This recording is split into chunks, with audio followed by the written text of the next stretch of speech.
वरिहन्ताणम् नमो सिद्धाणं नमो आयरीयाणम् नमो वज्रायाणम् नमो लोये सवसाहुणम्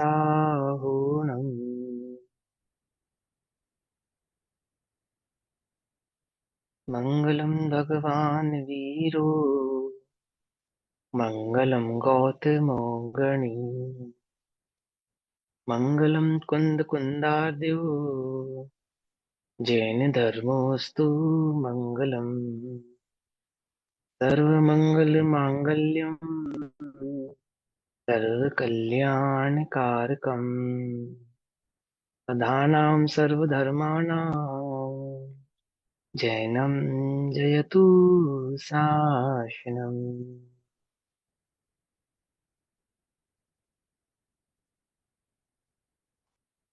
तज्जयति परं ज्योतिः समं समस्तैरनन्तपर्याये दर्पणतल इव सकला प्रतिफलति पदार्थमालिका यत्र।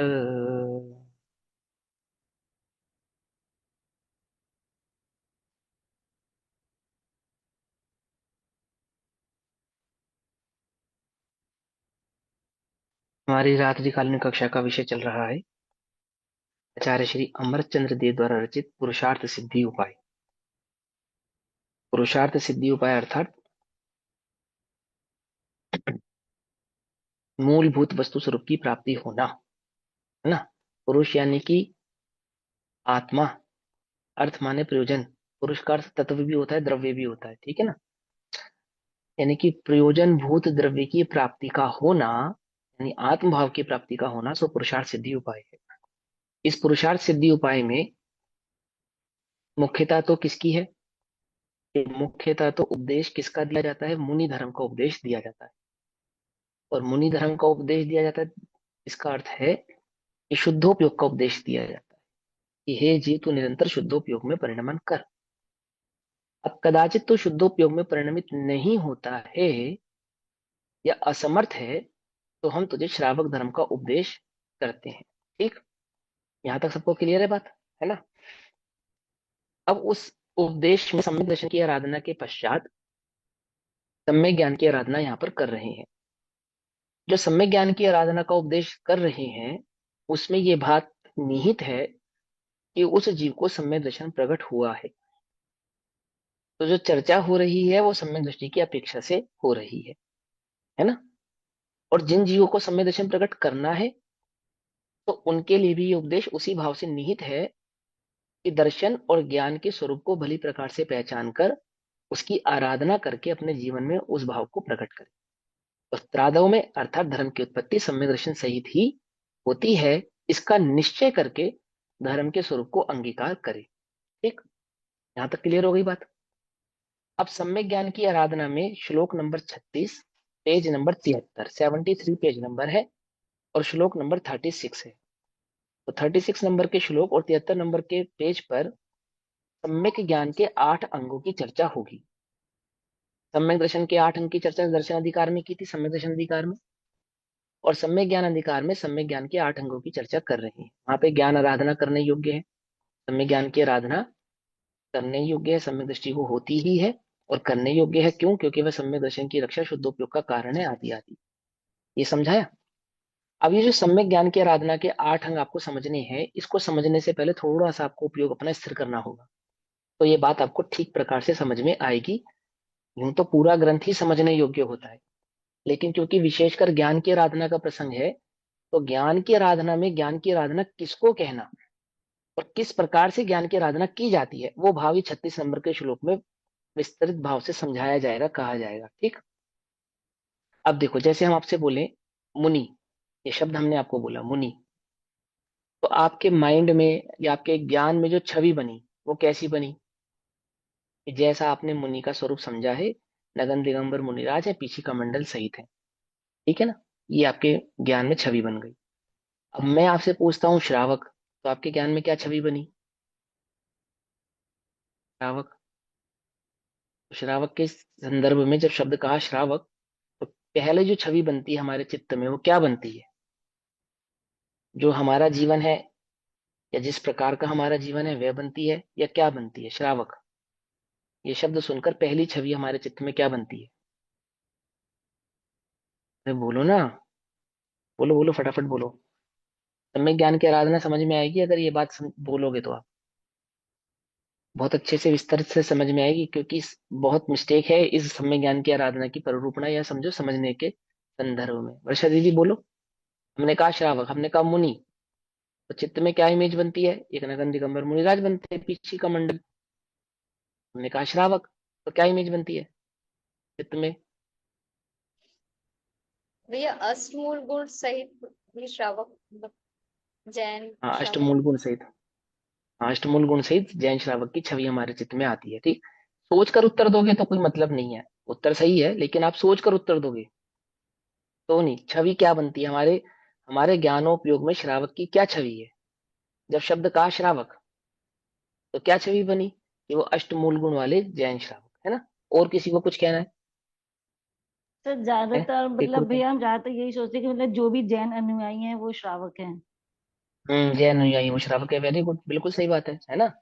जब हम शब्द सुनते हैं इसलिए श्रावक, तो हमारे वही धोती कुर्ता, या जैन अनुयायी, या मंदिर जाने वाले, है ना, रात्रि भोजन आदि नहीं करने वाले, जो गृहस्थ हो, है ना, ऐसे सदाचरण का जीवन जीते हो, देवशास्त्र गुरु की पूजा पाठ भक्ति करते हो, ऐसा ऐसा इमेज बनती है ना, है ना। लेकिन जब मुनिराज कहते हैं श्रावक, तो वहां उनका तात्पर्य ऐसा नहीं है। जैसे मुनिराज अपने को पीछी कमंडल वाला देखते हैं, ऐसे वो श्रावक को भी पीछी कमंडल वाला देखते हैं क्या? चारित्र की अपेक्षा से। समझे? मुनिराजों का श्रावक कहने का तात्पर्य वो गृहस्थ श्रावक नहीं है। मुनिराजों का श्रावक कहने का तात्पर्य वो अणुव्रती श्रावक है, जो मूलतः तो एल्लक और छुल्लक के नाम से जाने जाते हैं। समझना, बड़े ध्यान से समझना बात को। प्रथम तो, पश्चात उसके अन्य श्रावक गण आते हैं, जो एक प्रतिमा से लेकर 12 प्रतिमा तक के बीच के जो भी श्रावक हैं वो सारे उसके अंदर अंतर्गत आते हैं। लेकिन मूलतः जब मुनिराज श्रावक शब्द कह रहे हैं, तो वहां श्रावक कहने का ये तो ठीक है कि उस भाव में पहली प्रतिमा से लेकर और 11 प्रतिमा तक के सभी श्रावक गण उसके अंदर निहित हैं। पर जैसे उपदेश की शैली में सर्वोत्तम यानी कि मुनि पद का पहले उपदेश किया जाता है, ऐसे ही श्रावक श्रेणी, श्रावक शब्द कहने में जो सर्वोत्तम श्रावक होता है उसको पहले स्थान पर रखा जाता है। और सर्वोत्तम श्रावक कौन सा होता है? कि पंचम गुण स्थान वर्ती जो आर्य का आदि होते हैं, अथवा एल्लक छुल्लक आदि होते हैं, उनको श्रावक की भूमिका में सर्वप्रथम रखा जाता है। ध्यान से समझना।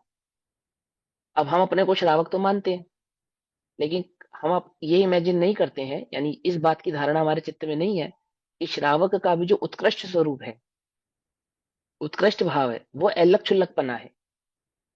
पकड़ में आती है बात? नहीं पकड़ में आती है, क्योंकि ये श्रावकाचार की मुख्यता से कहा गया ग्रंथ है। ठीक। इसमें चरणान योग और श्रावकाचार की मुख्यता से अध्यात्म को परोसा जा रहा है। तो यहाँ ये बात भली प्रकार से आपको समझ में आनी चाहिए कि जो भी चर्चा हो रही है उसमें श्रावकों की श्रेणी में भी उत्तम श्रावक को पहले रखा, और अंतराल में अन्य श्रावक गणों को यहाँ पे रखा गया है। आती है बात समझ में या नहीं समझ में आती है ना? अपने को क्या लगता है श्रावक की दृष्टि से? कि जो घर में रहते हैं सो श्रावक, जो व्यापार धंधा कर सकते हैं, मनचाहा जीवन जी सकते हैं, थोड़ा बहुत धर्म कर सकते हैं, वो श्रावक हैं। जिनको 1 घंटा स्वाध्याय करना है, बाकी टाइम व्यापार धंधा करना है, 15-20 मिनट की एक पूजा करनी है, जिन मंदिर जाना है, रात्रि भोजन नहीं करना है, और अनुकूल पड़े तो पानी छान कर पी लो, नहीं पड़े तो नहीं पियो, उसको हम श्रावक कहते हैं। क्या कुछ बात समझ में आई या नहीं समझ में? हमारे चित्त में श्रावक की क्या इमेज? कि वो जो बंधु मांस मदिरा ना खावे, 5 उदंबर फल का सेवन ना करता हो, मंदिर जाता हो, बस हो गया श्रावक। लेकिन मुनिराजों की दृष्टि में श्रावक का अर्थ ये नहीं है। ये बात समझ में आ रही सभी को? जिनके वीडियो ऑफ है वो भी बड़े ध्यान से सुनना, क्योंकि सम्यक ज्ञान की आराधना का अंग है। और अंग को, आराधना किसको कहती है, आराधना कैसे की जाती है, वो समझेंगे यहाँ पर, है ना। तो सर बात समझ सर में आई? हाँ बोलो। हाँ। तो सर अभी जो ये हम चर्चा कर रहे हैं, तो हम लोग हम्म। As a shravak we are not here then in this converse जो ये है कह है रहे हैं। है, लेकिन सबसे लास्ट में हम है। लास्ट लास्ट स्टेज के हैं, हाँ वी आर द हाँ, लास्ट लास्ट वन, स्टेज में, हाँ हाँ लास्ट लास्ट में स्टेज। है। हाँ, हाँ हम इसके तो अंदर हैं, डोंट वरी। लेकिन हमारा नंबर सबसे आखिरी का है। ठीक है। समझे? हाँ, भले ही सम्यक दर्शन सही थी क्यों ना हो, भले ही सम्यक दर्शन सही थी क्यों ना हो, तो भी नंबर आखिरी है। श्रावकों की श्रेणी में भी जो सर्वप्रथम श्रावक काउंट होगा वो एल्लक चुल्लक काउंट होगा। मगर अगर हमको सम्यक दर्शन हुआ हो, मगर हम हाँ गृहस्थ हाँ जीवन में है, इसलिए हम लास्ट है। हाँ हाँ, पहली प्रतिमा तक अगर है, और अगर पहली प्रतिमा भी नहीं है तो फिर उससे भी नीचे समझो। क्योंकि श्रावक, हालांकि 5 उदंबर फल और 3 मकार का त्याग होवे सो श्रावक पना है, लेकिन चरणान योग में श्रावक धर्म की जो प्ररूपणा होती है ना, वो पहली प्रतिमा से शुरू होती है। ध्यान से समझना है ना, पंचम गुणस्थान वर्ती को श्रावक कहते हैं यहाँ। चौथे गुणस्थान वर्ती को अव्रती कहते हैं, श्रावक अव्रती कहते हैं। और जब यहाँ श्रावक पने का उपदेश किया जा रहा है तो वो व्रतों की मुख्यता से किया जा रहा है, और व्रतों की मुख्यता से वहाँ पहली प्रतिमाधारी जो श्रावक भाव है वो वहां पे ग्रहण किया जा रहा है। आ रही है बात समझ में? नहीं समझ में आ रही है? वो पहली प्रतिमाधारी वाला जो श्रावक है वो लास्ट है, और वो 11 प्रतिमाधारी वाला जो श्रावक है वो फर्स्ट है, उत्तम है। पकड़ में आती है बात? नहीं पकड़ में आती? सम्यक दृष्टि तो दोनों ही है, सम्यक दृष्टि तो दोनों ही है। और वहां वो जो अवर्ती श्रावक है, तो उसको वह उपदेश भाव है कि तू, उसको भी कहते कि पहले में पहले तो मुनि बन। मुनि नहीं बन सकता तो पंचम गुण सावर्ती श्रावक बन। क्या कहा? आवर्ती रहने का उपदेश नहीं है, क्योंकि मैं समय दृष्टि हूं इसलिए मैं आवर्ती रह सकता हूं, ऐसा उपदेश नहीं है। और वहां जब श्रावक बनने का उपदेश किया जा रहा है, तो ये बात भी बड़े ध्यान से समझो कि उस श्रावक पने के अंदर एक बात आचार्य अमरचंद्र देव निहित करते हैं, भले ही यहाँ नहीं करते हैं, अन्य जगहों पे करते हैं, पर स्पष्ट करते हैं कि श्रावक माने वह जिसे हर 15 दिन में आत्मानुभूति प्रकट होती हो। क्या कुछ बात समझ में आई या नहीं? फिर उसके बाद अव्रति श्रावक किसको कहते हैं? कि कम से कम 3 महीने में तो आत्मानुभूति प्रकट करता हो, उसको 6 महीने, श्रावक कहते हैं। 6 महीने में। हाँ, 6 महीने, चलो 6 महीने बात सही है, कोई बात नहीं। उत्कृष्ट काल 6 महीने का लगा लेते, तो 6 महीने में आत्मानुभूति प्रकट करता हूँ, उसको श्रावक कहते हैं। अब अपने को कितने महीने में आत्मानुभूति प्रकट होती है, बोलो भैया? है कि सर हुई ही नहीं भैया अभी तो? हम तो अव्रती है और हमको कुछ अनुभव भी नहीं हो रहा है, तो हमारा तो किधर कौन सा अरे स्केल है पता नहीं। हाँ, भी ध्यान से समझना, अव्रति है ये तो कह रहे हैं, ये भी उपचरित कथन है। अव्रति भी उसको स्वीकार किया जिसको 6 महीने में आत्मानुभूति होती हो। त्रादव में सर्वप्रथम सम्यक दर्शन है ना, तो सोचो, अपने को 6 महीने में भले ही अव्रति पना है, चलो मान लिया, लेकिन 6 महीने में आत्मानुभूति होती है? नहीं होती ना, तो आपकी तो गिनती भी नहीं हो रही है। ठीक है ना? लेकिन उपदेश की अपेक्षा से समस्त जीवों को यही भाव समझाया जा रहा है कि भैया, सम्यक दर्शन पूर्वक, सम्यक दर्शन पूर्वक अर्थात एक कषाय चौकड़ी के अभाव पूर्वक, अध्यात्म की अपेक्षा से आत्मानुभूति पूर्वक। पकड़ में ही बात? इस इन सब की तारतम्यता है। आत्मानुभव होगा तो एक कषाय चौकड़ी का अभाव होगा, एक कषाय चौकड़ी का अभाव होगा तो श्रावक पना होगा, श्रावक पना होगा तो कैसा श्रावक पना होगा? तो वो श्रावक पने में वो सम्यक दर्शन के 8 लक्षण, 8 अंग, समझे ना, वह उसके अंदर निहित होंगे, आवृत्ति पने में भी होंगे, क्योंकि वो सम्यक दर्शन के अंग है। पकड़ में आ रही है बात? नहीं पकड़ में आ रही है? क्योंकि वो सम्यक दर्शन के अंग है, तो वह आवृत्ति के भी होंगे। एक उसमें देवशास्त्र गुरु का श्रद्धान है, 5 नंबर फल और मकार का त्याग है, वो तो बहुत स्थूल बात है। मूल अंग तो उसके क्या है? वो 8 अंग जो बताए। समझ में आती है बात? है ना? उपगुहन आदि करना, है ना? तो ये वृत्तियां टिप हो गए माइंड से, याद करने चाहिए, सम्यक ज्ञान की आराधना का अंग है, ये भी याद करना। ठीक है? मैं आपको कह रहा हूँ और स्वयं भूल गया हूँ। निशंकित निशक बड़ी बड़ी निकांत। बात है। हाँ, निशंकित निकांक्षित है ना, हम्म, निशंकित निकांक्षित आदि जो ग्रंथ के जिसके अंग हैं, ये किसको होने चाहिए? ये श्रावक के होने चाहिए। तो चिकित्सक श्रावक के होने दृष्टि, चाहिए, तो वो किसके? अमूढ़ दृष्टि, निर्विचिकित्सक आदि, वो किसके होने चाहिए? उपगमन, अब बात स्थितिकरण। क्या है? हाँ, अब ये मूल बात ये कह रहे हैं कि वो सम्यक दर्शन के अंग है। तो सम्यक दर्शन के अंग है, तो वो चौथे गुणस्थानवर्ती सम्यक दृष्टि के अंग है, फिर वो भले ही आवृत्ति पना ही क्यों ना हो। आ रही है ना बात समझ में? अब यहाँ जो सम्यक ज्ञान की आराधना की बात की जा रही है, तो सम्यक ज्ञान किसके बाद है? सम्यक दर्शन की आराधना के पश्चात सम्यक ज्ञान की आराधना की चर्चा चल रही है। अब गौण रूप से जहां श्रावक कहना उत्तम भाव को, उत्तम पने को, उत्तम पना श्रावक का क्या है कि श्रावक का उत्तम पना तो पंचम गुण स्थान है, और पंचम गुण स्थान में भी अलग चुल्लक पना है, और फिर अलग चुल्लक पने से घटते हुए पहली प्रतिमा तक, और अंत में आता है वो चौथे गुण स्थान वर्ती जिसको सम्यक दर्शन है। और अंत उसके बाद कौन? कि जिनको सम्यक दर्शन भी प्रकट नहीं हुआ है, ऊपरी ऊपरी स्थूल देखा देखी कुलाचार आदि आदि से अथवा मंद कषाय आदि के कारण जैन दर्शन की श्रद्धा है। पकड़ना ही बात, तारतम्यता समझ में आती है, इसकी कॉन्टिन्यूटी किस प्रकार से है। हाँ, अब यहाँ पे सम्यक ज्ञान की आराधना का अंग कहते हैं, तो सम्यक ज्ञान की आराधना के अंग में ये कहते हैं कि सुनो भाई, प्रशस्त अनेकांत रूप पदार्थों के स्वरूप को भली प्रकार से संशय विपर्य आदि रहित होकर जो जाना, तत्पश्चात उस जीव के क्या प्रकट होता है? वह सम्यक ज्ञान की आराधना के 8 अंग प्रकट होते हैं। ऐसे सम्यक दृष्टि जीव को सम्यक ज्ञान की आराधना के 8 अंग होते हैं। वह जो सम्यक ज्ञान की आराधना करता है, उस आराधना का लक्षण इन 8 अंगों के माध्यम से हमको बतला। तो कौन कौन से वो 8 अंग हैं, समझेंगे ध्यान से। ग्रंथार्थो भय पूर्णम कालै विनयेन सोपधानम च बहुमानेन सम्मन्वितमन्निन्नवं ज्ञानमराध्ययम्। ग्रंथार्थो भय पूर्णम अर्थात ग्रंथ रूप, ग्रंथ रूप का अर्थ है शब्द रूप, फिर कहा अर्थ रूप, और फिर कहा उभय रूप। शब्द अर्थ शुद्धता से परिपूर्ण, काल काल में अर्थात अध्ययन काल में आराधना करने योग्य, विनयन मन वचन काय की शुद्ध रूप विनय, और सोपधानम अर्थात धारणा युक्त, बहुमानेन अत्यंत सम्मान से अर्थात देव गुरु शास्त्र के वंदन नमस्कार आदि सहित, और तथा अनिन्नवम अर्थात विद्या गुरु को छुपाए बिना ज्ञानम ज्ञान की आराधना करने योग्य है। 8 अंग गिनाए यहाँ पे ज्ञान की आराधना के। कौन कौन से 8 अंग बताए? सबसे पहले तो बताया शब्द रूप, शब्द रूप या आगम रूप कह सकते हैं उसको, ग्रंथ रूप भी कह सकते हैं। इस शब्द का ज्ञान होना, अब इसकी विस्तृत चर्चा करेंगे, पहले 8 अंग के नाम समझ लेते हैं। सबसे पहले कहा शब्द रूप, फिर कहा अर्थ रूप, फिर कहा उभय रूप। 3 तो समझ में आते हैं। शब्द का ज्ञान होना, शब्द का ज्ञान होना यानी कि अक्षर का ज्ञान होना, आप जो पढ़ रहे हैं, आप जो सुन रहे हैं, अथवा आप जो बोल रहे हैं, उस अक्षर का ज्ञान होना। अक्षर ही ज्ञान नहीं होगा तो बात ही समझ में नहीं आएगी, है ना। यानी कि जो ग्रंथ हम पढ़ रहे हैं, जिस जिनवाणी का हम पठन कर रहे हैं, श्रवण कर रहे हैं, उसका अक्षर ज्ञान होना अनिवार्य है। अक्षर ज्ञान हुए बिना वस्तु बात जो कही जा रही है वह समझ में आती नहीं है।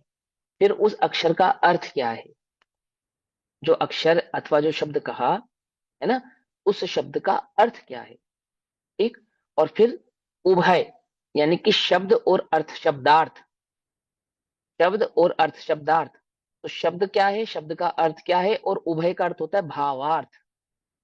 जो अर्थ कहा है, जिस शब्द का जो अर्थ कहा है, उस अर्थ का भाव क्या है, किस भाव में ये बात कही जा रही है, किस भावना से ये बात कही जा रही है, किस नए से ये बात कही जा रही है ना, वो है भावार्थ। भाव को, उभय भाव को समझना। काल, काल विनय कहलाती है कि किस काल में जिनवाणी का पठन पाठन करना। विनय, विनय पूर्वक मन वचन काय की शुद्धि पूर्वक विनय पूर्वक जिनवाणी का पठन पाठन पाठन करना। धारणा युक्त होकर, धारणा युक्त यानी कि उसको चित्त में बिठाना, धारण करना। और विनयवान होकर अत्यंत सम्मान के साथ देवशास्त्र गुरु आदि की आराधना पूर्वक उस जिनवाणी का पठन पाठन करना, सुनना, और विद्या गुरु का नाम छुपाए बिना। ये 8 प्रकार से सम्यक ज्ञान की आराधना की जाती है, ठीक। ये उसका अन्वय अर्थ हुआ। अब इसके हम भाव को थोड़ा मजे के आधार से समझेंगे, समझते हैं। सबसे पहले क्या कहते हैं? ज्ञानम आराध्यम अर्थात श्रद्धावान पुरुषों को सम्यक ज्ञान आराधन करने योग्य है। श्रद्धावान पुरुषों को अर्थात, श्रद्धावान पुरुषों को अर्थात जिनको सम्यक दृष्टि प्राप्त हुई है। हाँ, सम्यक दृष्टि हो गया ना, सम्यक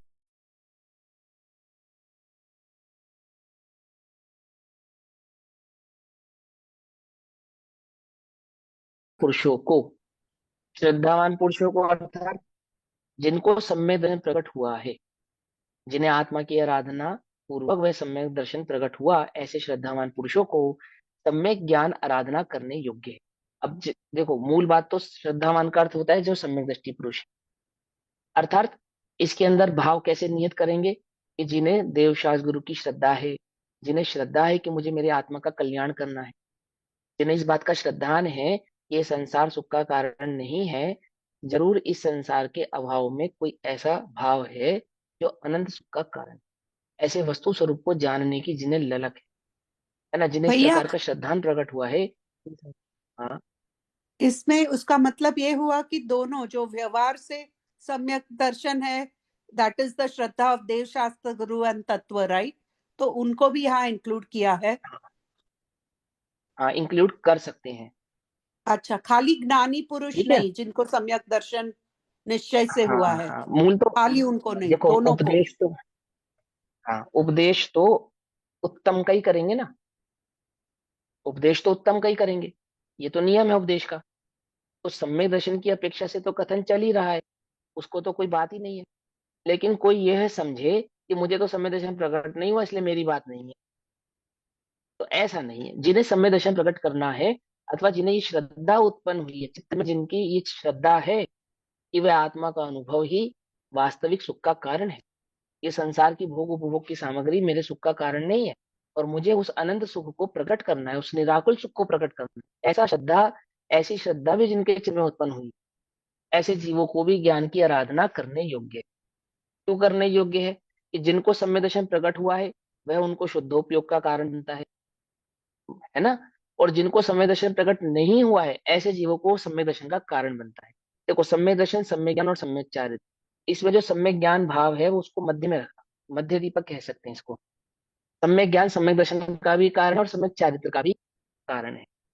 हालांकि सम्यक ज्ञान को कार्य कहा है, सम्यक दर्शन के पश्चात वही सम्यक ज्ञान कार्य रूप हो जाता है, लेकिन सम्यक दर्शन से पूर्व यही सम्यक ज्ञान कारण रूप होता है। कुछ बात समझ में आती है नहीं आती? समझ में आती है? यही सम्यक ज्ञान सम्यक दर्शन से पूर्व कारण रूप है, और यही सम्यक ज्ञान सम्यक दर्शन के पश्चात कार्य रूप। ठीक, और फिर सम्यक दर्शन को कारण कहेंगे, सम्यक ज्ञान को कारण कहेंगे, और सम्यक चारित्र को कार्य कहेंगे। सम्यक दर्शन को कारण का, सम्यक ज्ञान को कार्य, सम्यक ज्ञान को कारण कहेंगे, सम्यक चारित्र को कार्य कहेंगे। पकड़ मेरी बात नहीं समझ में आ रही है ना? बहुत सिंपल वे है। इसको मध्य में रखने के पीछे का क्या उद्देश्य है कि सम्यक दर्शन का भी कारण है और सम्यक चारित्र का भी कारण है, इसलिए ये मध्य दीपक भी है ना? समझ में आई बात? ऐसा तो क्या कहते हैं, श्रद्धावान पुरुषों को सम्यक ज्ञान आराधन करने योग्य है। कैसे करें भैया आराधना? हम उस सम्यक ज्ञान की आराधना कैसे करें? हम डेली जिनवाणी का अर्घ चढ़ाते हैं, हम डेली जिनवाणी को धूप देते हैं, नमस्कार करते हैं, साष्टांग पंचांग नमस्कार करते हैं, हम तो करते हैं आराधना, ठीक है ना? तो क्या इसी प्रकार की आराधना करने योग्य है? तो कहते हैं, उनको समझाते हैं कि आराधना का स्वरूप क्या है, आराधना अर्थात क्या, कैसा है ज्ञान? कि ज्ञान शब्द रूप है, अर्थ रूप है और उभय रूप से पूर्ण है। वह सम्यक ज्ञान कैसा है जिसकी हमें आराधना करनी चाहिए? वह सम्यक ज्ञान जिसकी हमें आराधना करनी चाहिए वो शब्द रूप भी है, अर्थात ग्रंथ रूप भी है। ग्रंथ में जो शब्द कहे हैं वे शब्द अर्थ रूप भी है, तथा अर्थ रूप के साथ साथ भावार्थ रूप भी है। सही बात समझ में? हमने एक बार पहले भी चर्चा की थी कि 5 प्रकार से ज्ञान किया जाता है। जब हम 8 कर्मों के संदर्भ में ज्ञानावरणीय क्रम की चर्चा कर रहे थे, तो वहां हमने समझा था ना कि सबसे पहले होता है शब्दार्थ, फिर होता है मतार्थ, फिर होता है आगमार्थ, है ना? फिर होता है नयार्थ, फिर होता है आगमार्थ, और फिर होता है भावार्थ। तो 5 प्रकार से अर्थ किए जाते हैं। शब्दार्थ किया जाता है, शब्दार्थ के पश्चात उसका मतार्थ किया जाता है, मतार्थ के पश्चात उसका नयार्थ किया जाता है, नयार्थ के पश्चात उसका आगमार्थ किया जाता है, और आगमार्थ के पश्चात उसका भावार्थ किया जाता है, अर्थात समझा जाता है। तो यहाँ पे जो उभय पूर्ण कहा है, वहां उभय पूर्ण का अर्थ है भावार्थ। इस भावार्थ के अंदर आगमार्थ, नयार्थ और भावार्थ तीनों गर्भित होते हैं। क्या कहा? पकड़ में ही बात नहीं? पकड़ में ही। उभयार्थ का अर्थ क्या होता है? उभयार्थ का अर्थ होता है आगमार्थ, नयार्थ और भावार्थ, ये उभयार्थ का अर्थ होता है। शब्दार्थ का अर्थ क्या होता है? शब्द का अर्थ। जैसे फॉर एग्जाम्पल समय एक शब्द है, तो समय शब्द का अर्थ क्या होता है? इस समय शब्द के अर्थ की अपेक्षा से तो टाइम होता है, काल होता है, अथवा द्रव्य भी होता है। लेकिन आगमार्थ की अपेक्षा से शब्द समय का अर्थ क्या करेंगे हम? कि एक अपेक्षा से क्षय द्रव्य भी होता है और एक अपेक्षा से मात्र आत्मा भी होता है। समझ में बात? नहीं समझ में? ऐसा भाव समझ पकड़ में आई? इससे पहले भी शब्द नए समीरून नए हमको समझाए गए थे ना। क्यों समझाए गए थे? कि वहां आपको शब्द का अर्थ ज्ञात होवे और उस शब्द का भाव ज्ञात होवे। ठीक है ना? कि संभिरूढ़ का अर्थ क्या होता है? कि वहां पे उस शब्द का रूढ़ी अर्थ क्या है, इस रूढ़ी के प्ररूपणा में उस अर्थ उस शब्द को कहा जा रहा है। ये सब हमने क्यों सीखा वहां पर, पीछे की कक्षा में या पीछे के श्लोकों में? क्योंकि यहाँ सम्यक ज्ञान की आराधना का जब हम आपको स्वरूप समझाएंगे तो ये बात आपको यहाँ पर समझ में आएगी। कैसे समझ में आएगी? तो सुनेंगे ध्यान से। सबसे पहले तो हमने समझा शब्दार्थ वह जो आगम ज्ञान है, अर्थात वह जो सम्यक ज्ञान है, वह सम्यक ज्ञान कैसा है? कि आगम रूप है, एक बात। आगम में कहे गए शब्दों से अर्थ रूप है, और मात्र अर्थ रूप नहीं है, भावार्थ रूप भी। तीन भाव आ गए ना उसके अंदर। जैसे आपने अम, सम्यक ज्ञान की आराधना करते समय आचार्य कुंद कुंद देव नमस्कार करते हैं द्रव्य श्रुत और भाव श्रुत, ऐसे नमस्कार करते हैं, है ना? अन्य आचार्य भी नमस्कार करते हैं, तो वहां द्रव्य श्रुत को नमस्कार करते हैं, अर्थात आगम को नमस्कार करते हैं। आगम को नमस्कार करते हैं अर्थात वहां पे शब्द रूप और अर्थ रूप जो आगम विद्यमान है। ठीक। और भावार्थ रूप कहने का तात्पर्य क्या है? कि उस आगम से भाव को समझकर, वस्तु स्वरूप को समझकर, जो सम्यक दर्शन आदि प्रकट करके रत्नत्रय का भाव अंतरंग में प्रकट हुआ, तो वह भावार्थ रूप। क्योंकि ये जो सम्यक ज्ञान है, इस सम्यक ज्ञान की आराधना का फल क्या है? इस सम्यक ज्ञान की आराधना का फल सम्यक दर्शन भी, और सम्यक दर्शन और सम्यक ज्ञान की आराधना का फल शुद्धोपयोग भी है, यानी कि सम्यक चारित्र भी है। समझ में आई बात? सम्यक दर्शन के पश्चात सम्यक ज्ञान की आराधना शुद्धोपयोग का कारण होती है, जिसको सम्यक चारित्र कहते हैं। और सम्यक दर्शन प्रकट करने से पूर्व, सम्यक दर्शन के प्रकट होने से पूर्व, यही सम्यक ज्ञान की आराधना सम्यक दर्शन को प्रकट करने का कारण होती है। पकड़ में आती ना? तो इसको द्रव्यश्रुत और भावश्रुत की अपेक्षा से आचार्य नमस्कार करते हैं, और उसी द्रव्यश्रुत और भावश्रुत को यहाँ पर विस्तार से आपको समझाएंगे कि वे ग्रंथ क्या लिखा है? भैया ग्रंथार्थो भय पूर्ण। हाँ जी। वहां वहां वो पूर्ण शब्द क्यों है? पूर्ण क्या लिखा? भाव पूर्णम लिखा है। भाव पूर्ण, शब्द पूर्ण, अर्थ पूर्ण और भाव पूर्ण। पूर्ण का अर्थ होता है युक्त, पूर्ण का अर्थ होता है युक्त, जुड़ा हुआ। अब आ गया ना, देखो शब्दार्थ और भावार्थ आ गया। पूर्ण का अर्थ क्या होता है? कि पूरा।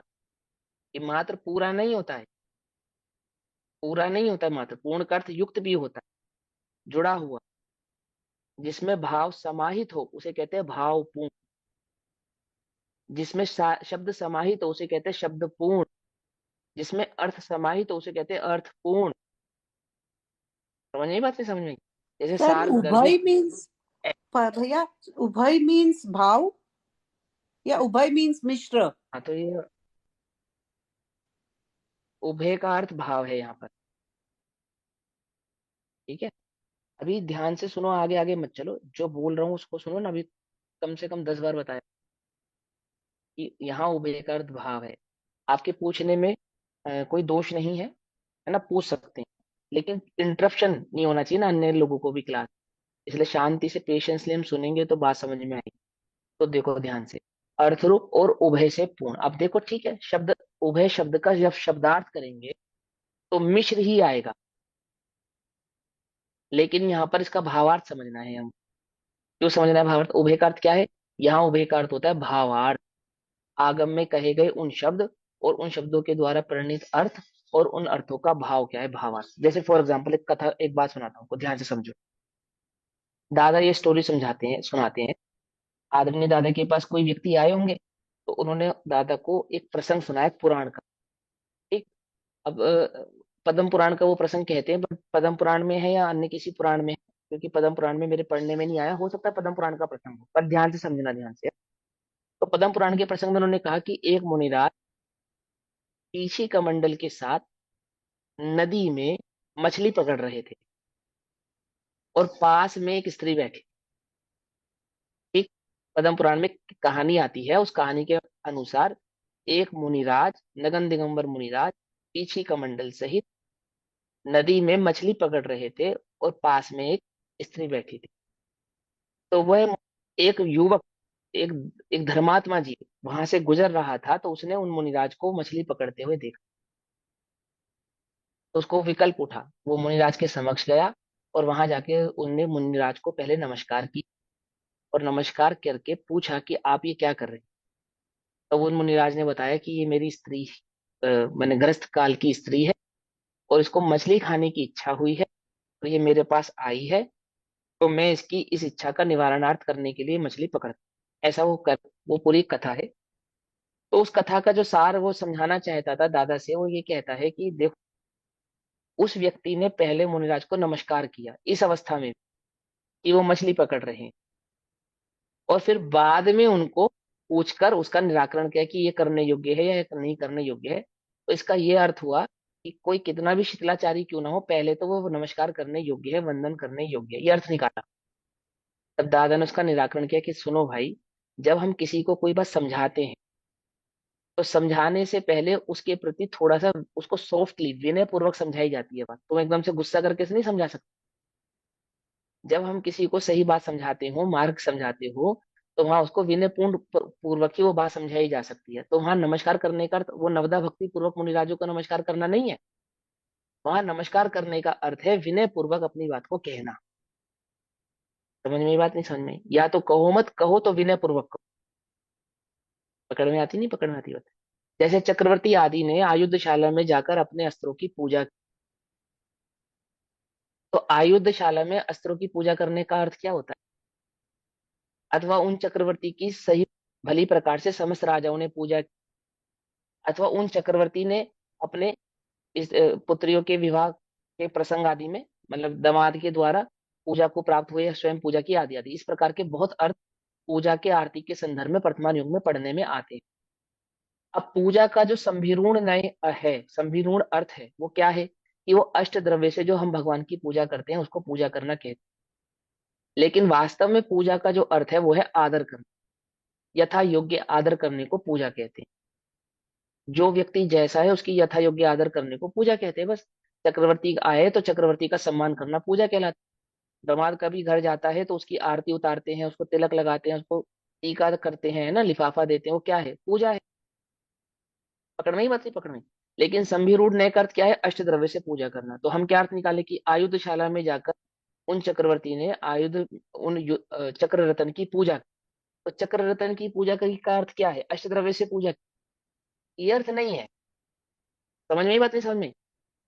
शब्द अर्थ, पूजा का शब्दार्थ क्या है और उसका भावार्थ क्या है, ये जो संभिरूढ़ नए शब्द नए आदि हमने सीखे, तो वो कहाँ लगाने कि आगम में कहे गए शब्द का शब्दार्थ क्या है और उस शब्द का भावार्थ क्या है। पकड़ में आती बात, नहीं पकड़ में आती? है ना? ये क्या कहलाता है? ये विनय के अंग है, सम्यक ज्ञान की आराधना के अंग। कैसे प्रकट हो सकते हैं सम्यक ज्ञान की आराधना के अंग हमको? कि सर्वप्रथम तो शब्द, पहले तो ये भाव समझ में आया ना, उभय भाव किसको कहा यहाँ पे, भावार्थ किसका अपेक्षा से कहा, क्योंकि ग्रंथ की अपेक्षा से हम चलेंगे तो वो आपको डिटेल में बात समझ में आएगी। फिर क्या कहते हैं? अर्थ रूप से, उभय रूप से पूर्ण है भावार्थ।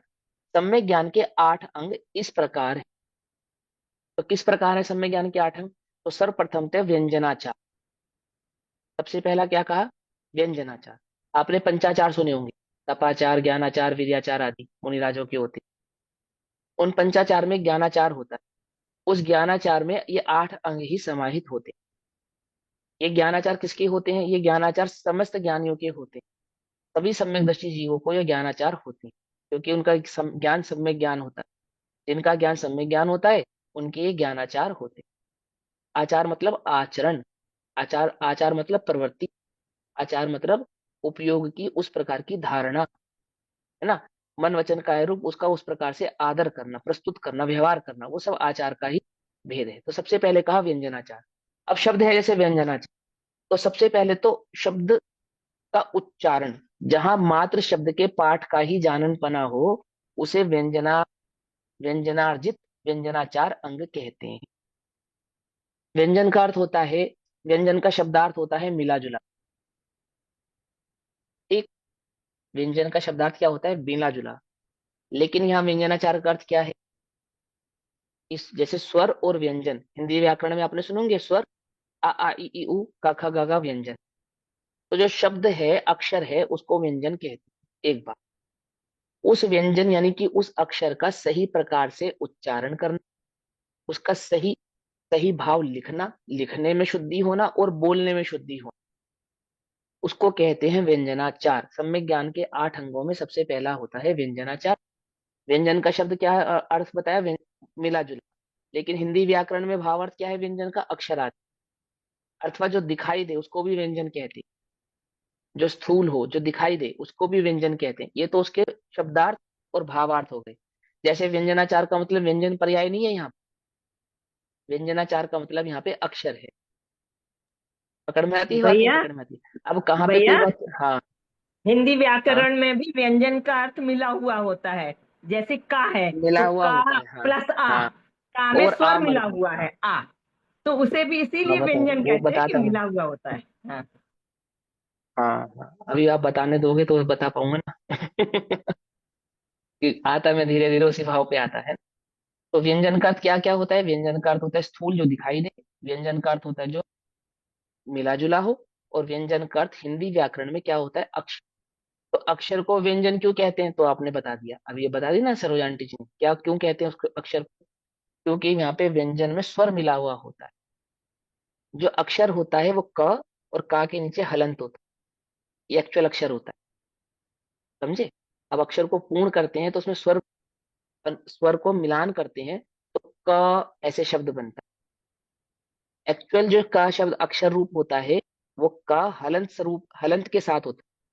और जब उसमें से हलंत हटाते हैं ना, तो वो अक्षर बन जाता है, पूर्ण अक्षर। क और का, ऐसे बड़ा आ की मात्रा लगा देते, पर वो बड़ा का बन जाता है। अब मुझे व्याकरण नहीं सिखाना, मुझे तो मूल बात समझानी है आपको, क्या समझाना चाहते हैं यहाँ पर। इस सम्यक ज्ञान की आराधना करने वाले जीवों को सर्वप्रथम सही प्रकार से उच्चारण आना चाहिए। लिखते हो तो अक्षर की शुद्धि होनी चाहिए, बोलते हो तो उच्चारण की शुद्धि होनी चाहिए।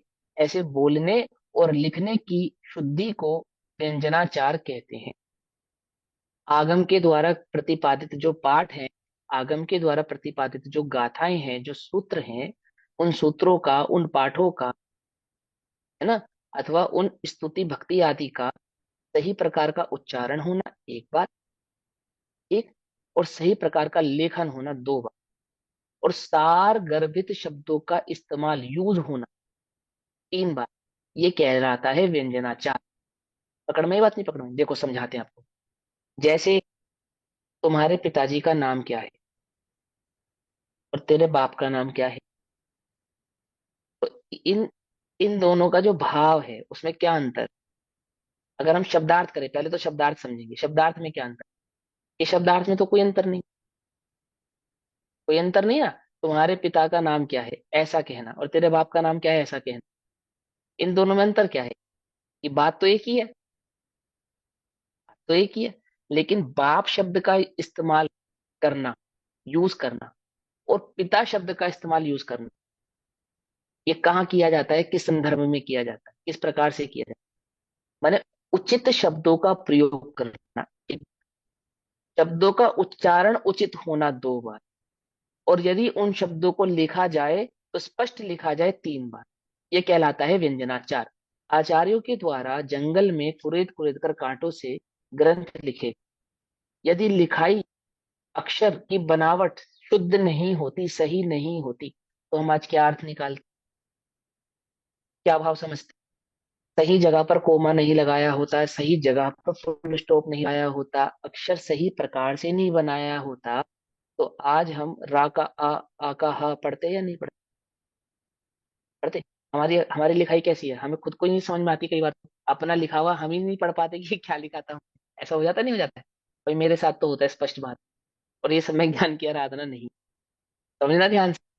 मैंने जो शब्दों के प्रति आपका अप्रमादीपना होना, उनका सही प्रकार से उच्चारण होना, उनका सही प्रकार से पठन होना, है ना, और सही शब्द का सही जगह पे इस्तेमाल होना, ये कहलाता है व्यंजनाचार।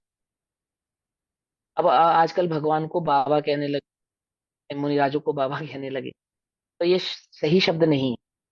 क्यों नहीं है सही शब्द?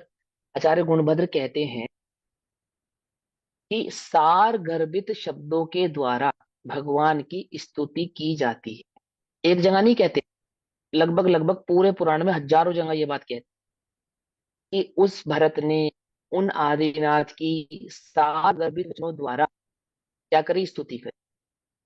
सार गर्भित वचनों द्वारा, ठीक है ना? सार गर्भित का मतलब कि ऐसे शब्द जिनका कोई मतलब है, ऐसे शब्द जिनका कोई मीनिंग है। पकड़ में आती नहीं? पकड़ में आती है। जिनका कोई भाव है, जिनका कोई भाव है। गुरुदेव कहते थे कि सारा जगत ये इन निर्ग्रंथ दिगंबर मुनिराजों को बाबा कहते है ना, अन्य मति की अपेक्षा। बाबा कहता है बाबा, जैसे कोई दीन हो, दयनीय हो। अरे बाबा नहीं, बादशाह है ये, बादशाह। गुरुदेव कहते थे अपनी सभा में, बाबा नहीं है भैया, बादशाह है ये। ऐसा समझे? माने सार गर्भित भाव होना चाहिए। जो शब्द हम इस्तेमाल कर रहे हैं, बोल रहे हैं अथवा यूज कर रहे हैं, उनमें कोई सार होना चाहिए। एक बात, उच्चारण शुद्ध होना चाहिए। दो बात, और अक्षर का ज्ञान होना चाहिए। ये क्या कहलाता है? ये व्यंजनाचार कहलाता है। जी, अब हम पढ़ रहे हैं कुछ और पढ़ ले कुछ, है ना? उसका उच्चारण ठीक प्रकार से ना करे, बोलना कुछ और बोल दे कुछ, तो क्या हो जाएगा? गड़बड़ हो जाएगी। आपको एक कथा बताता हूँ, सुनो। इस शब्द मिस्टेक के कारण अब तो उसका पूरी तरीके से सफाया कर दिया गया है इस बात का, लेकिन ये प्रमाणिक बात है, एकदम प्रमाणिक तथ्य है कि भगवान महावीर स्वामी के संदर्भ में श्वेतांबर मत में कथा आती है। ठीक, श्वेतांबर मत में कथा आज से लगभग 50 60 साल 70 साल पहले तक मौजूद थी वो कथा। ठीक, क्या कथा थी वो? कि वहां एक शब्द आता है भगवान की भुक्ति के संदर्भ में। मांस को लेकर एक शब्द आया, एक शब्द आया, मैं प्राकृत का वो शब्द है, भुट्टे या भट्टम करके एक शब्द है वहां पर। उस शब्द का ये अर्थ निकाला गया कि इस शब्द का अर्थ है मांस। मांस, ये भगवान महावीर स्वामी ने पेचिस रोग को दूर करने के लिए मांस खाया, ऐसा। ठीक, फिर बाद में उस पर बहुत ज्यादा ऊहापोह हुई, बहुत ज्यादा अ, ऊहापोह होने के बाद, विचार विमर्श होने के बाद अंतिम इस निष्कर्ष पे पहुंचे कि वो मांस नहीं है, उड़द की दाल के बाकले, कि वो फला श्रावक की श्राविका ने बनाए थे अपनी बिल्ली के खिलाने के लिए। तो वो गौतम जाते हैं, आदि आदि करके ले आते हैं। अब ये स्टोरी सुनाने के पीछे का तात्पर्य कि मैं ये समझाना चाहता हूँ कि वो जो ग्रंथ उपलब्ध था, उस ग्रंथ में जो शब्द लिखा था, उस शब्द का सही भाव या वो सही से नहीं लिखे होने के कारण उसका जो अर्थ निकल कर आ रहा था वो बिल्कुल विपरीत निकल कर आ रहा था। जैसे बहुत प्रसंगों में बहुत बहुत फेमस डायलॉग है, जैसे रोको मत जाने दो, तो उसमें कोमा अगर आगे पीछे कर दें तो पूरी लाइन का अर्थ बदल जाता है। रोको, कोमा, मत जाने दो। और रोको मत जाने, तो दोनों का अर्थ अलग हो गया ना। एक जगह तो अर्थ हो गया कि रोको, और दूसरी जगह अर्थ हो गया कि जाने, रोकना नहीं, है ना? तो इस प्रकार के फुल स्टॉप आदि लगाने से या कोमा आदि का यूज करने से कितने सारे भाव बदल जाते हैं। चिंता में और चिता में एक बिंदी का मात्र का अंतर है या नहीं है? कार्यक्रम में और क्रियाक्रम में एक मात्रा मात्र का अंतर है। तो एक मात्रा यहां से वहां हो जाने पर, एक बिंदी यहां से वहां हो जाने पर, ये किसका व्यंजनाचार का अर्थ चल रहा है? क्या हो जाता है? अर्थ का अनर्थ हो जाता है। तो जो सम्यक ज्ञान के आराधक है उन्हें क्या करना चाहिए? यदि आपकी लिखावट सही नहीं है तो आपको लेखन का कार्य नहीं करना चाहिए, अथवा करे भी तो बहुत सावधानी पूर्वक आदि आदि वो सारे नियम करना चाहिए। मैंने आचार्यों के गुण बता रहे हैं यहाँ पे कि जो लेखन करते हैं ना आचार्य, वो व्यंजनाचार प्रबल ज्ञाता होते हैं, ये समझो आप। और सम्यक ज्ञान के आराधक जीवों को क्या करना चाहिए कि अपनी उच्चारण शक्ति अथवा लेखन शक्ति को स्पष्ट करना चाहिए। और सम्यक दृष्टि जीव को होती है, सहज ही होती है, चिंता नहीं करो। वो मैं आपको समझाऊंगा कर्णन योग के सिद्धांत ग्रंथों की अपेक्षा से कि किस प्रकार से होती है। जैसे आगम का ज्ञान परिपूर्ण हो जाना अथवा रिद्धि आदि प्रकट हो जाना, ऐसा सातवें आदि गुण स्थानों में सहज ही उपलब्ध हो जाता है, समस्त मुनिराजों को हो जाता है। ठीक है ना? सातवें आठवें गुण स्थानों में जाकर इस प्रकार के भाव आठवें गुण स्थान में प्रकट हो जाते हैं, अपने आप प्रकट हो जाते हैं। क्यों प्रकट हो जाते हैं? तो वो व्यंजनाचार का एक भेद है, उसके कारण प्रकट हो जाते हैं। जो आगम पुराणिक की रचना करते हैं या जो गणधर होते हैं, वो ग्रंथों की रचना करते हैं, आगम की रचना करते हैं, तो वो व्यंजनाचार को भली प्रकार से ज्ञाता होते हैं, व्यंजनाचार के जानने वाले होते हैं। ये तो उत्कृष्टता की अपेक्षा से। लेकिन हम जैसे पाठ आदि पढ़ते हैं, नमोकार मंत्र आदि पढ़ते हैं, यदि हम सम्यक दृष्टि होना चाहते हैं अथवा हम सम्यक दृष्टि हैं, तो जो हमारा उच्चारण है, भले ही वो एक नमोकार मंत्र का हो, भले ही वो भक्तामृत स्तोत्र का हो, भले ही वो दर्शन पाठ का हो, है ना, या अन्य अन्य स्तुतियों का हो, वो कैसा होना चाहिए? शुद्ध होना चाहिए। यदि वे शुद्ध नहीं है तो वे सम्यक ज्ञान की आराधना भी नहीं। पकड़ में आ रही बात? नहीं पकड़ में? सम्यक ज्ञान की आराधना किसको कहना? यदि तुम अपने सम्यक दर्शन को शुद्धोपयोग में कन्वर्ट करना चाहते हो, एक बार, और यदि अपने मिथ्या ज्ञान को सम्यक दर्शन में कन्वर्ट करना चाहते हो, दूसरी बार, तो इस सम्यक ज्ञान की आराधना के बिना तो वो प्रकट नहीं होगा। और उस सम्यक ज्ञान की आराधना में सबसे पहली आराधना है व्यंजनाचार। व्यंजनाचार का अर्थ क्या हुआ? कि शुद्ध उच्चारण, शुद्ध लेखन और अच्छे शब्दों का प्रयोग। ठीक है, जिनवाणी में जितने भी शब्द कहे गए हैं, कैसे कहे गए हैं? पूरे आगम में उत्तम से उत्तम शब्द इस्तेमाल किए गए हैं, यूज किए गए। तो यहाँ वहां के ऊट पटांग शब्द नहीं यूज किए गए कि वो फिल्मी गाने में एक शब्द बदल दिया और भजन बन गया। ऐसा ऐसा नहीं। बात समझ में आती नहीं आती? किसी फिल्मी धुन में कोई दो चार शब्द इधर से उधर कर दी और भजन बन गया। लोक में जो शब्द अन्य लोगों के लिए इस्तेमाल किए जाते हैं, यूज किए जाते हैं, वही शब्द हम भगवान के लिए यूज कर रहे हैं, ऐसा नहीं। इसको क्या कहते हैं? ये विवेक है, शब्दाचार का विवेक है। क्यों? ये बुद्धि के प्रमाद को मिटाने के लिए होता है, ज्ञान के प्रमाद को मिटाने के लिए होता है। आपको पता होना चाहिए कि आप क्या बोल रहे हैं। जैसे आपको लोग में कहते हैं ना, अरे भाई क्या बोले जा रहे हो, तुम्हें खुद को पता है? होश है क्या बोल रहे हो? होश भी है, तुम्हें पता भी है किसके सामने क्या बोलना चाहिए, क्या नहीं बोलना चाहिए। ऐसा कहते हो आप? नहीं कहते? क्या मतलब है इसका? व्यंजनाचार, कि किस प्रकार के शब्दों का प्रयोग करना, और उन शब्दों का प्रयोग भी कैसा करना? शुद्ध करना। शुद्ध करना, कहना तो कुछ और चाह रहे हैं, कह कुछ और रहे हैं। यदि शुद्ध उच्चारण नहीं होगा तो क्या होगा? कि अर्थ का अनर्थ ही हो जाने वाला है। अर्थाचार पे तो बाद में पहुंचेगा व्यक्ति।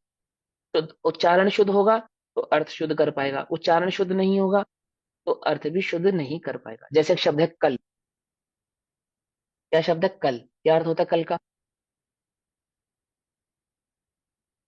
टुमारो, है ना, आने वाला कल, फ्यूचर, है ना। और कल का एक अर्थ होता है जल, मालूम? पानी। पानी को भी कल कहते हैं। आती है बात समझ में? नहीं समझ में आती है ना? तो कहाँ इस्तेमाल करना है इस कल को? कहाँ इस्तेमाल करना? कौन से कल को कहाँ यूज करना? मालूम होना चाहिए या नहीं मालूम होना चाहिए? होना चाहिए ना। तो क्या कहते हैं? कि सही जगह पे सही शब्दों का प्रयोग करना एक बार, और उन शब्दों का भी प्रयोग कैसा करना? शुद्ध करना। शुद्ध करना। शुद्ध नहीं करने पर क्या हो जाता है? क्या हो जाता है? अर्थ का अनर्थ हो जाता है। ठीक। तो कहते हैं सबसे पहले व्यंजनाचार, जहां मात्र शब्द के पाठ का ही जानन पना, मैंने उन पाठों के शब्द का ही जानन पना। आपको क्या लिखा है ये बात? व्यंजनाचार। अब मैं व्यंजना का व्यंजनाचार पढ़ू, फिर समझ में ये बात? नहीं समझ में? है ना? चार का अर्थ चार करूँ, चार, चार। व्यंजन अलग पढ़ू, चार अलग पढ़ू, तो क्या अर्थ निकल कर आएगा? व्यंजन चार ऐसा पढ़ू तो सुनने वाला क्या अर्थ निकालेगा? तो व्यंजनाचार ऐसा, है ना। व्यंजन चार, तो कहेंगे किसी चार व्यंजनों की बात चल रही है यहाँ पर। ऐसा नहीं, व्यंजनाचार ऐसा शुद्ध उच्चारण होना चाहिए। नमो नारायण, नमो नारायण, नमो नारायण, ऐसा नहीं, नमो अरिहंताणम, नमो सिद्धाणम, नमो आर्याणम, ऐसा शुद्ध उच्चारण होना चाहिए। समझे? ऐसा, हाँ।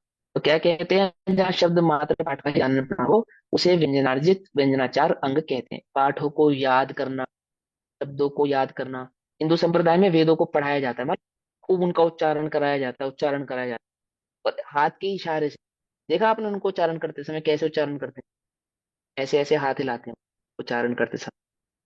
क्यों करते हैं वो ऐसा मालूम? कि उनको ये सिखाया जाता है कि उचित आरोह और अवरोह, कि इस उच्चारण में कहाँ तो स्वर को ऊंचा करना, और इस उच्चारण में कहाँ तो स्वर को नीचा करना। इस बात को याद करने के लिए उनके हाथ के इशारे के साथ उच्चारण कराया जाता, सिखाया जाता। पाठ करना, अर्थ बाद में सिखाएंगे, पहले तुम उच्चारण करना सीखो। हम छोटे बच्चों को कहते हैं ना, पढ़ लो, याद कर। पाठ याद कराते नहीं कराते? भाव तो उसको पता ही नहीं है। पाठ याद कराना चाहिए। क्यों कराना चाहिए? सम्यक ज्ञान की आराधना में ये व्यंजनाचार कहलाता है। सबसे पहला क्या करना?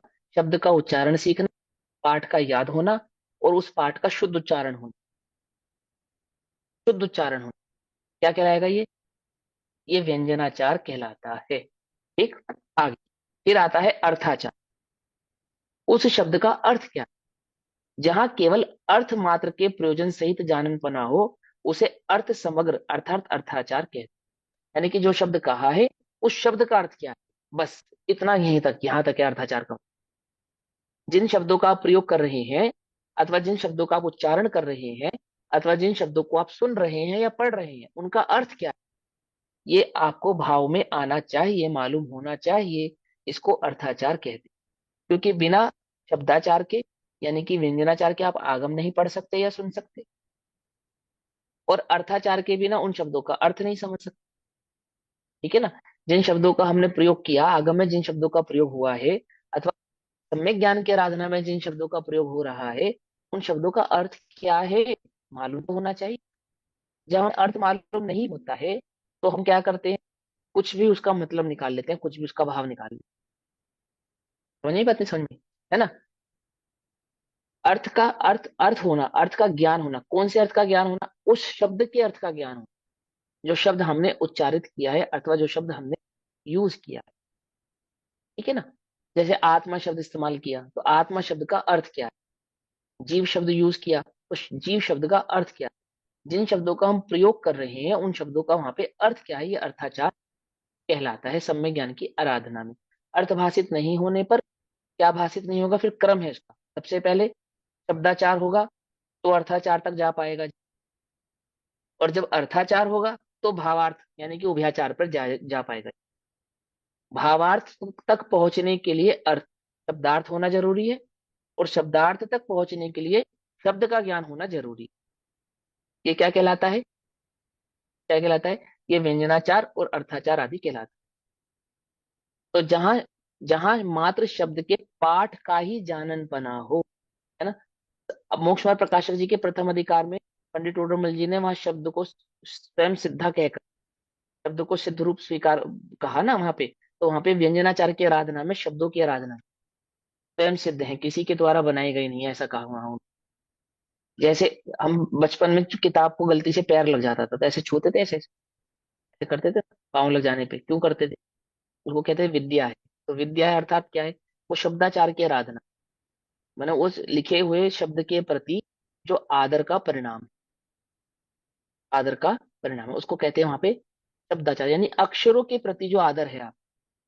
क्यों है, क्योंकि इन अक्षरों के बिना हम आगम का जो डे बाय डे, यानी अपनी एक संतति से दूसरी संतति में जो हम ले जाते हैं ना आगम के ज्ञान, आगम ज्ञान को ले जाते हैं, आगे ले जाते हैं, तो इस शब्दाचार के बिना आगम ज्ञान आगे नहीं जा पाएगा।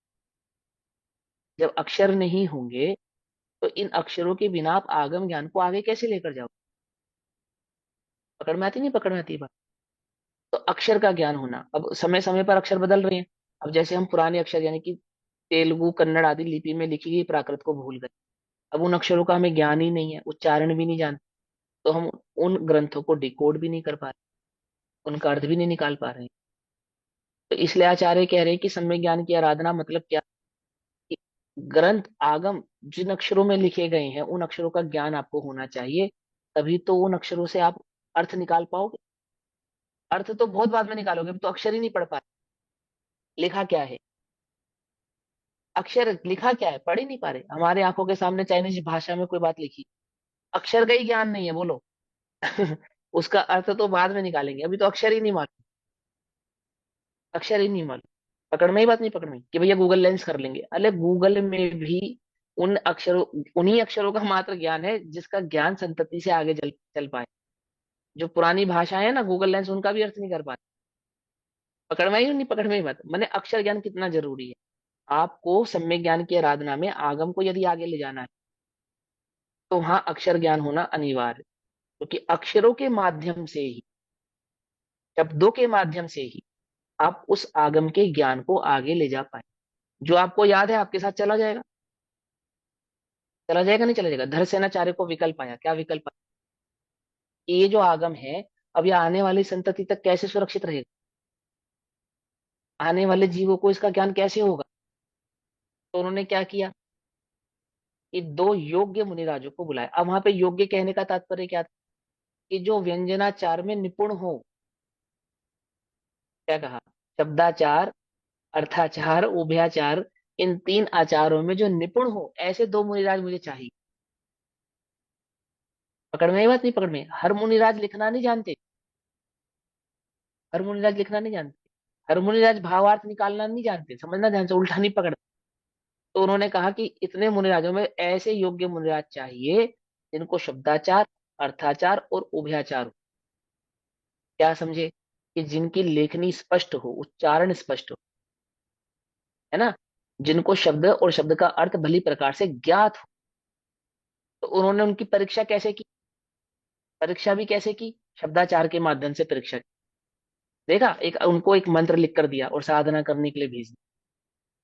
एक तो मंत्र का उच्चारण स्पष्ट करेंगे, सही करेंगे तो ही साधा जाएगा। यदि मंत्र का उच्चारण स्पष्ट नहीं करेंगे, सही नहीं करेंगे, तो मंत्र साधा भी नहीं जा सकता। यदि उच्चारण गलत होता तो साधा नहीं जा सकता। अब वो मत समझना आणम ताड़म कछुना जानम सेठ वचन प्रमाणम, ऐसे नहीं मंत्र की साधना होती है। ये आणम ताड़म कुछ कछुना जानम और आचार्य वचन प्रमाणम ऐसे देवी की सिद्धि हो जाती है, ऐसे नहीं होती। यदि उच्चारण स्पष्ट नहीं होगा तो क्या नहीं होती? देवी सिद्ध नहीं होती। ऐसे उनकी परीक्षा की, किससे? अर्थात व्यंजनाचार के माध्यम। ये शब्द सही प्रकार से पढ़ पाते नहीं पढ़ पाते। फिर दूसरी बात, अर्थाचार। अर्थाचार का अर्थ क्या है? कि उस शब्द का अर्थ जो है वो उनको ज्ञात होना चाहिए। तो उनको दूसरी दूसरी परीक्षा भी होगी ना उसके अंदर।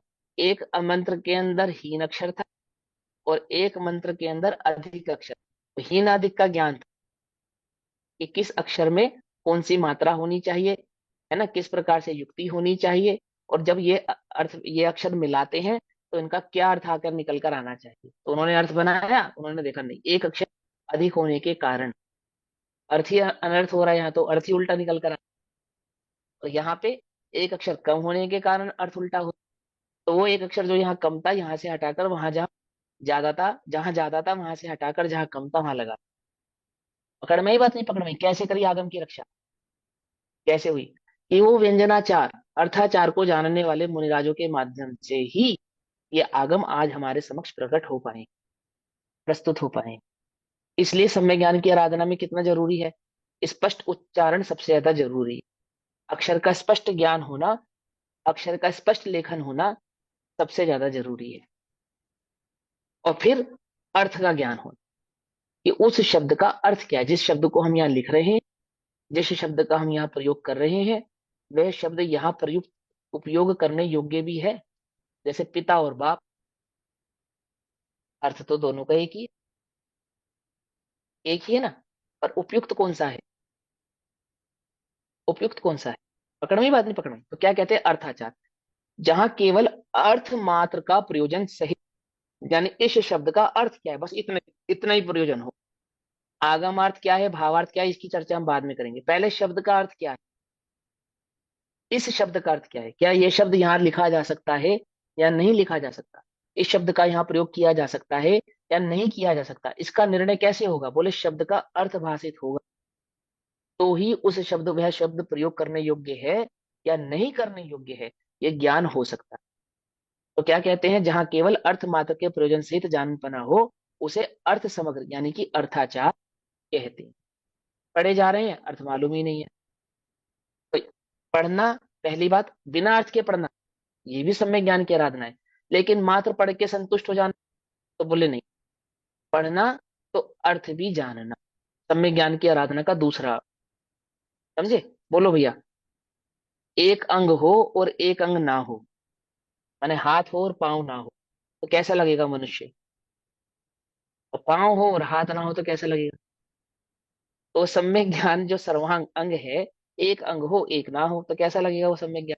सम्यक ज्ञान है या नहीं? परिपूर्ण को ही पूर्ण कहा जाता है ना, परिपूर्ण होना चाहिए, सर्व प्रकार से पूर्ण होना चाहिए। तो जो संतुष्ट है, जिनका उच्चारण स्पष्ट है, तो उनको आगे की आराधना करनी चाहिए, यानी कि अर्थ भाव को पहचानना चाहिए। और जिनके उच्चारण स्पष्ट नहीं है उनको क्या करना चाहिए? उन्हें उच्चारण स्पष्ट करने चाहिए। पकड़ में ही बात? नहीं पकड़ में? ये क्या कहलाता है? ये सम्यक ज्ञान की आराधना कहलाती है। दूसरे नंबर पे अर्थ हो गया। अब तीसरे नंबर पे उभयाचार। उभयाचार, उभयाचार का अर्थ क्या होता है? जहां शब्द और अर्थ दोनों में संपूर्ण जाननपना हो उसे शब्दार्थ उभयपूर्ण अंग कहते हैं। अर्थात जहां शब्द, शब्द का अर्थ और उस शब्द अर्थ के साथ उस शब्दार्थ का भावार्थ, भाव क्या निकल कर आएगा इसका, यहाँ वह बात हो, समझ में आती हो, तो क्या कहते हैं, उसको उभयपूर्ण अंग कहते हैं। समझा ना? जैसे समय शब्द, समय शब्द का सही उच्चारण समय, फिर उसका अर्थ है काल अथवा द्रव्य, और यहाँ आत्मा को समय कहना, कहा जा सकता है या नहीं कह सकते? जैसे समय सार का नाम समय सार लिखा, आत्मा सार क्यों नहीं लिखा, जीव सार क्यों नहीं लिखा, समय सार ही क्यों लिखा? तो बोले वो उभयपूर्ण। पकड़ में बात नहीं? पकड़ में, उभयपूर्ण। यहाँ वो भाव प्रयुक्त तो होता है या नहीं होता है, ऐसा ज्ञान होने पर उसी प्रकार के शब्दों का वहां प्रयोग किया। तो समय सार शब्द लिखा। अब समय शब्द अर्थ की अपेक्षा से काल अथवा द्रव्य, और समय सार का भावार्थ क्या निकल कर आ जाए वहां पे, आत्मा। तो आगम में जब आगम आप पढ़ेंगे, आचार्यों के द्वारा प्रणीत जिन अक्षरों का, जिन शब्दों का वहां प्रयोग हुआ है, उन शब्दों का शब्दार्थ क्या है, उच्चारण, उच्चारण के बाद उसका शब्दार्थ क्या है, और उन शब्दों का भाव क्या है, क्या भाव आपको वे समझाना चाहते हैं, वो भाव आपको भली प्रकार से निहित होना चाहिए। देखो भैया, द्रव्य युग में तो ये ऐसा लिखा है, प्रथमा युग में ऐसा लिखा है, तो भाव पकड़ो भैया। लिखा है ना पूजा की, अस्त्रों की पूजा की, लिखा तो है। तो अस्त्रों की पूजा करते हैं, तो वहां भाव समझना कि वहां पूजा शब्द का शब्दार्थ क्या है और आगम में उसका भाव क्या है। पकड़ में ही बात नहीं? पकड़ में। तो इस प्रकार से अन्य अन्य ग्रंथों में भी, अन्य सिद्धांत ग्रंथों में भी द्रव्यानुयोग, प्रथमानुयोग, कर्णानुयोग, चरणानुयोग, चारों ही प्रकार के अनुयोगों में, और चारों ही अनुयोगों में उन शब्दों का अर्थ क्या है और उस अर्थ का भावार्थ क्या है, भावार्थ क्या है, ये भली प्रकार से जिसको ज्ञात होता है, ज्ञान नहीं है तो ज्ञान करना है ना, और ज्ञान है तो उन्हें स्पष्ट करना, मजबूत करना। तो ये क्या कहलाता है, ये उभयाचार कहलाता है। यानी कि सम्यक दृष्टि, उसे सम्यक दृष्टि जीव की, उस सम्यक दृष्टि जीव के जिसको सम्यक ज्ञान की आराधना करनी है अथवा करता है, तो वह सम्यक ज्ञान की आराधना किस प्रकार से करता है कि उसको शब्दाचार, फिर अर्थाचार, और तीसरे नंबर पे उभयाचार की आराधना होती है। यानी कि वह जब कोई उच्चारण करता है आगम आदि के पाठ हो, आगम का, भगवान की स्तुति आदि का, शुद्ध उच्चारण करना, शुद्ध उच्चारण करने का प्रयत्न करना, सीखना, समझना, उनके अर्थ को समझना, और मात्र अर्थ को नहीं, आगम में उन अर्थों का भाव क्या है, ऐसे उस भावार्थ को समझना, यह उस सम्यक दृष्टि जीव के सम्यक ज्ञान की आराधना के अंग है। यहां तक बात समझ में आई? हम्म? अब चौथे नंबर पे है कालाचार। ये कालाचार की चर्चा बहुत विस्तृत भाव से की जाती है, या बहुत प्रकार की कंफ्यूजन इसके अंदर होती है। तो अभी तो हो गया समय, इस कालाचार की चर्चा हम कल करेंगे। तब तक के लिए सभी को जय जिनेन्द्र। ओम नमः सिद्धेभ्यः। निज निधि निज में बताए, यह अनंत उपकार है, के लिए जिनवाणी मां वंदना शतबार। नमो हरिहर।